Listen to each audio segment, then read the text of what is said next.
Hello বন্ধুরা, তো তোমরা ভাবছো এটা কোথায়? এটা হলো ঢাকুরিয়া নার্সিং হোম। আমার হাতে একটা অপারেশন করতে হবে, তো তার জন্য এক্সরে করতে দিয়েছিল, আর রক্ত রিপোর্ট, আর তোমার এমআরআই করতে হবে। তো এই দেখো, রক্ত রিপোর্ট করে বসে আছি, রক্ত দিয়ে এরপর যাব এক্সরে করতে, তারপর যাব এমআরআই, ওটা ঠিক গুলিয়ে যায় এই করতে।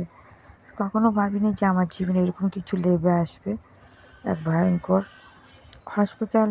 সুস্থ মানুষ তো কেউ যেতে চায় না, অসুস্থ মানুষরাই যায়। তা খুবই কষ্ট হচ্ছিলো, অনেক কষ্ট। ওই যে দেখতে পাচ্ছ, এটা হচ্ছে এক্সরে করে আসছি, একটু আগে রক্ত পরীক্ষা করা হয়ে গেছে।